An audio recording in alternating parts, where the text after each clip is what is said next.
Hi, I'm Angel. I am the disabled angel.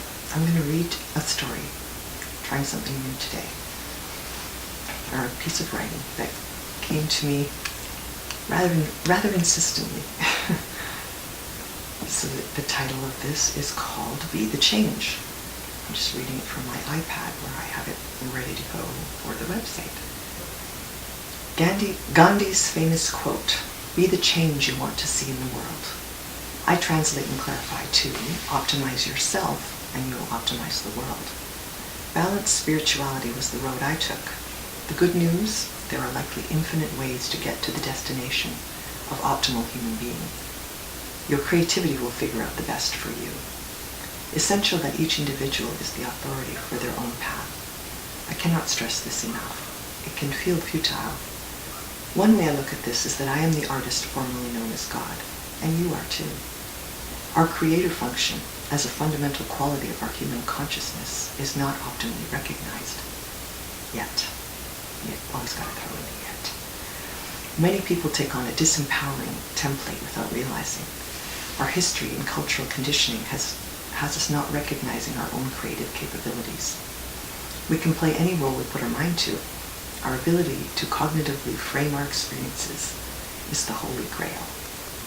Never fully actualized until we learn to follow the river of our feelings, connect our heart and mind optimally, discover our deepest authenticity. The idea that we have sovereignty has come to feel scary and unknown to us. To take responsibility for ourselves is counterintuitive with our systemic conditioning as it commonly exists today. Systems in place generations ago have inadvertently disempowered the individual. Many roadblocks exist to allow widespread empowerment of the individual. A very important key for me, when I ask the optimal question, I get the optimal answer. Begs the question, how do I know that I have asked the optimal question? When the answers result in action knowledge that leads to an optimal result. The next burning question, how to define optimal when looking at the result? Another good question. Often the questions are more important than the answers. Optimal is in the eyes of the beholder. In the real world, the beholder is ever evolving. Yes. The questions, more than the answers, need to evolve alongside. If everything is functioning optimally, a spiraling upwards will be the result. The endpoint will not be static, but dynamic. Hope I've not lost you. This is the process I've undertaken in my life, over and over, and over, for 50 years. Before, during, and after medical school, before, during, and after I practiced as a family doctor, an 11-year career, before, during, and after a 16-year marriage to a Canadian with parents born and raised in Mauritius, an African country, and grandparents originating in China. Before, during, and after giving birth to 3 children, now aged 12, 16, and 19 years. Before, during, and after exploring a number of systems: Catholic religion, education advocacy, business ownership, investor, small-scale philanthropist, philosophy, spirituality, etc. Before, during, and after a powerful love at nearly first sight meeting of a man in November 2011. Somehow he acted as a catalyst in turning on unconditional love within me. He documented different flavored, significant challenges of his own on Facebook since our meeting. We are acquaintances, but have not yet explored relationship in any tangible way. Somehow I feel capable of tracking his optimization, which at some point synchronized with my own. Before, during, and after experiencing 3 episodes of altered consciousness termed psychosis by medical science. Before, during, and after exploring countless alternative health practices with the goal of optimizing my health. Our personal mission statement evolved from my lifetime of experiences. My lifetime experiences.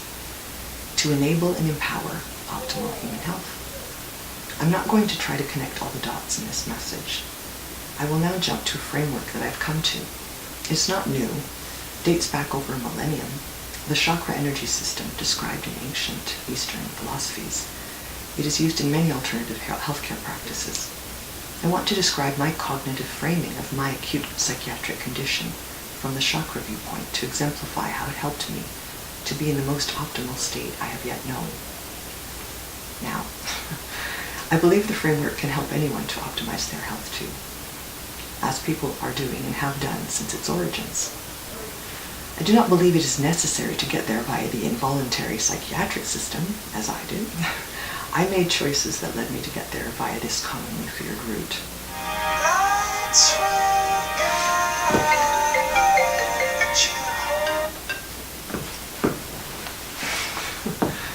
Okay, I want my picture back.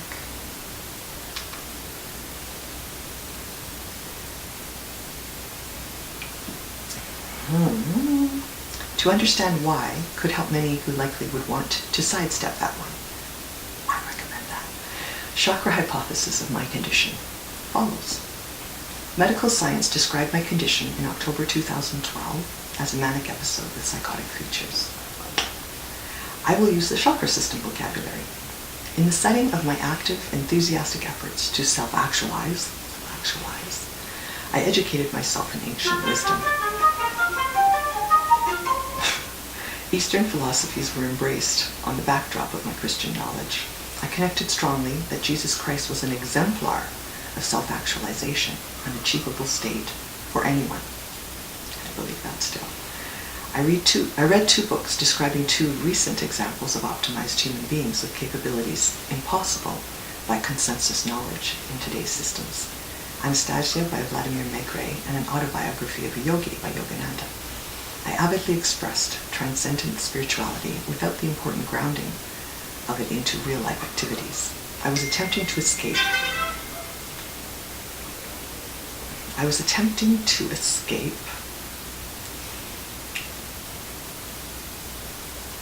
what I viewed as a tainted reality.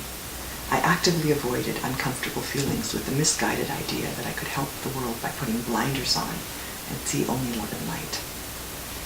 Because I would emanate magic love, like Jesus. I laugh now. We can always look back and laugh now. An unbalanced interpretation of spirituality. That was me. What now feels like a misinterpretation of the ancient wisdom. I could not embody the optimizing energies due to the blockages at every other level of my energy system. I received treatments with a handful of alternative practitioners helping to optimize my energy systems. I obtained 3 treatments in 1 week against all practical judgment the week prior to my acute episode. My crown chakra opened fully, allowing a sudden dramatic increase of energy to flow through the chakra system. There were significant blockages at the other 6 chakras, suboptimal. My physical system was overwhelmed. Understatement. Continued enthusiastic explorations and treatments led to optimizing the other 6 chakras, which occurred only weeks ago, in January 2017. It has been scientifically recorded that the background Schumann resonance energy of the Earth has risen dramatically in this past month. The slow and steady optimization resulted in chakras 100% open, lined up optimally, blocks cleared. It was the imbalance in my chakra system as the foundational problem. The framework describing the genetics and biochemical imbalance theories are not helpful. In that framework, I had a lifelong brain disease without a cure. In my framework, there is great hope for optimization. Physics trumps biology. Mindset over matter. A big differentiating factor about me is the way I question the chaos and lack of harmony around me. To my mind, that is the most relevant difference. A mindset. Nothing more, nothing less. Truth is relative, and each of us has more choice than we've been trained to believe. Fantastic news. Really. Alternatives exist. Are you willing to explore? If I were not uniquely me, I would never have been able to withstand what I call the crabs in the bucket phenomenon. My attempts to disconnect from the traditional disempowerment template would have been quashed by the suboptimal belief system in place with traditional psychiatry and the world at large. I flirted dangerously with chemical incarceration, legal authority held by my attending psychiatrist on my third and last involuntary inpatient hospitalization in May 2015, was used to write up a certificate of incompetence. A second psychiatrist's opinion was sought 2 psychiatrists' signatures was all that it took to disempower me in making my own treatment decisions. Treatment with antipsychotic medication was their choice. I feigned compliance just enough to extricate myself from their grip. I will be forever grateful to my French-Canadian heritage. Sovereignty and empowerment are fully supported. My family left me to my own devices, not common in the greater society of patients labeled as I have been. Family and loved ones' concern and caring morphs into control and authority in the blink of an eye. In the wink of an eye, I wrote.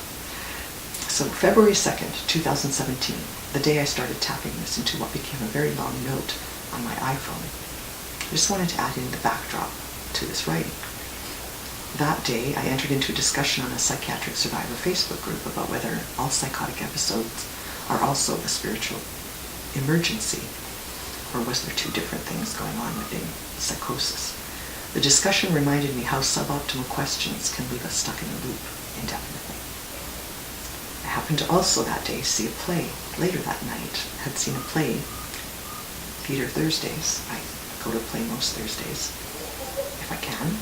It was called Disgraced, a very timely play about the glorious human messiness of being of Islamic origin living in the Western culture of North America. It was days following what the news called the Quebec City massacre. A gunman shot and killed 6 Muslims in their place of worship during active worship. How can this happen? Yes, indeed. The play artistically gave a human story about how each of us can become an animal when we are not treated humanely.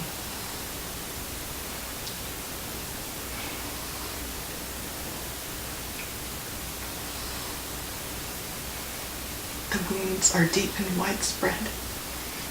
Driving home, I felt a deep compassion for us all. Whew, I didn't see that one coming. I asked myself a familiar question. How can I be truly helpful? The perfect storm of events that day led me to share my experience in this way. The solution is human optimization, one individual at a time, starting with myself. The only one that I really have any control over is me.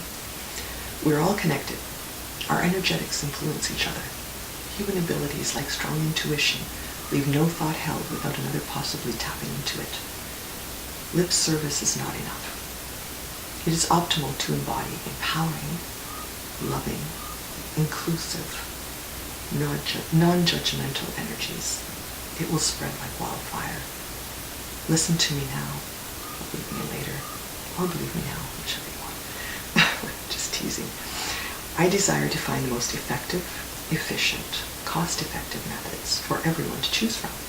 At the helm, the individual. Collaboration and cooperation feels mandatory to the task of optimization of the individual.